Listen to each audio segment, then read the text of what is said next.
علی صاحب, how would you analyze this whole situation? آپ نے بالکل صحیح کہا کہ احتجاج ہوا اور گورنمنٹ نے بڑا اسٹرانگ سٹانس لیا, اور آپ کے پروگرام میں بھی یہ بات ہوئی تھی کہ ٹھیک ہے پیپرز ہونے چاہیے. اور اب شفقت محمود صاحب اور پوری جو انٹر پروونشل ایجوکیشن ہے کمیٹی, اس کی میٹنگ ہوئی اور ڈیسائیڈ ہوا کہ 33 مارکس تک, گریس مارکس جنہیں کہتے ہیں, 33 گریس مارکس تک دیے جائیں گے, یعنی سب کو پاس کیا جائے گا.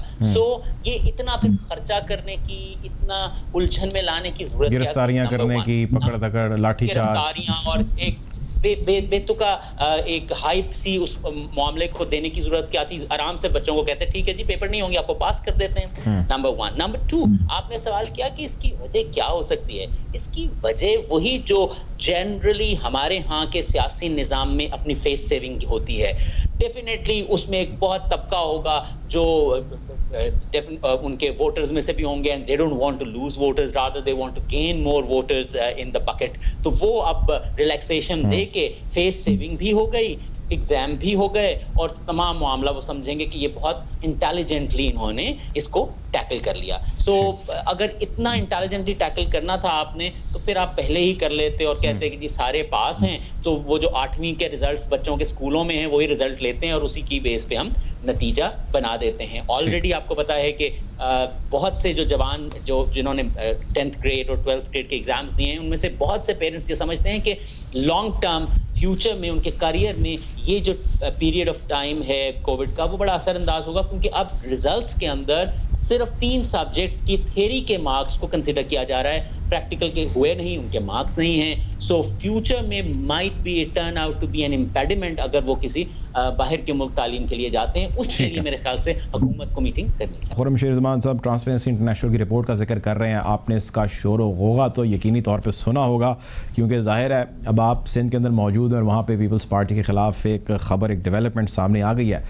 ایوان کے اندر اس مسئلے کو اٹھانا اور اس کو کس حد تک لے جانا, کیا پلان کری ہے پاکستان تحریک انصاف؟ اچھا دیکھیں, ڈسکشن تو ضرور کریں گے, اس کے اندر کوئی دو رائے نہیں ہے, لیکن کیا آپ سمجھتے ہیں کہ صوبے سندھ کے اندر جس لیول کی کرپشن ہو رہی ہے, جس طرح آڈیٹر جنرل آف پاکستان نے 163 بلین روپیز کی irregularities ہائی لائٹ کی ہیں, آپ سمجھتے ہیں کوئی فرق پڑے گا؟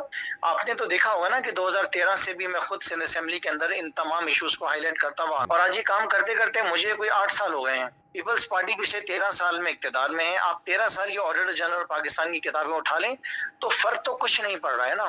عوام کا پیسہ, ٹیکس پیئرز کا پیسہ اسی طرح برباد ہوتے چلا جا رہا ہے. سو میں تو اس بات سے پریشان ہوں کہ اتنا کھلا سلسلہ ہے لوٹ مار کا, کیونکہ ان کی اصل میں لیڈرشپ کا کوئی فرق نہیں پڑتا. میں اگر آپ کو ذاتی طور پہ ایز خرم شیر زمان بتاؤں تو مجھے تو اس بات کا بہت زیادہ خوف ہے کہ میرے لیڈر کو کبھی میرے 4 آنے کا نہ کہیں سے جو نا کچھ ایسی نیوز چلی جائے کہ خرم نے 4 آنے کی بھی چوری کی ہے. ادھر تو ایسا لگتا ہے کہ جتنا لوٹو وہ شاید آگے ان کو شاید صرف کمیشن ہی ان کے حصے کا دینا ہوگا. سو جب تک دیکھیں لیڈرشپ کے وہ فرق نہیں پڑے گا, میں آپ کو بتا دوں سلسلہ ٹھیک نہیں ہوگا. ہمارے یہاں بہت زیادہ امینڈمنٹس کی ضرورت ہے. عدالتوں کی جو قانون جو ہم دیتے ہیں عدالتوں کو انصاف کے لیے, اس میں شاید ہمیں کچھ اور امینڈمنٹس کی ضرورت ہے. مجھے نہیں سمجھ میں آتا ہے کہ یہ اس کے بغیر کس طرح حل ہوگا. ضرور قانون کے اندر کوئی کمی ہے, کیونکہ دیکھیں عدالتیں اور ہمارے جو آنریبل ججز ہیں وہ تو ہمارے بنائے ہوئے قانون کو ہی فالو کرتی ہیں. سو میں سمجھتا ہوں کہ اس کو ضرور دیکھنا چاہیے کہ اس میں ہم کیا کر سکتے ہیں. اچھا, ایک خرم شیر زمان صاحب دیکھیں میری بات سنیں, آپ نے یہ ذکر کیا وہ اپنی جگہ بالکل درست ہے, لیکن ایک کلیکٹیو تھاٹ پائی جاتی ہے کہ آپ لوگ شاید سندھ کے اندر اس طرح ٹف ٹائم دے نہیں رہے پیپلز پارٹی کو جس طرح دینا چاہیے, کیونکہ پی ٹی آئی کے اپنے بہت سارے مسئلے مسائل ہیں جو چل رہے ہیں سندھ کے اندر. تو از دس این آرگیومنٹ جو کہ ایک اپنی جگہ تو تگڑا ہے لیکن کچھ ریالٹی کے بھی قریب ہے, یا آپ اس سے انکاری ہیں؟ نہیں, ہمارا تو گلا سوکھ گیا چیخ چیخ کے.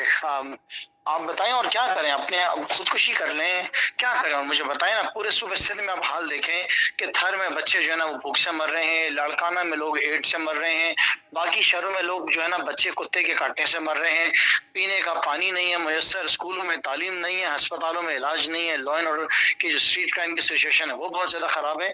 تو کیا کریں, کیا کوئی آپ کے پاس مشورہ, تو کوئی آپ مشورہ کوئی ڈفرینٹ دیں.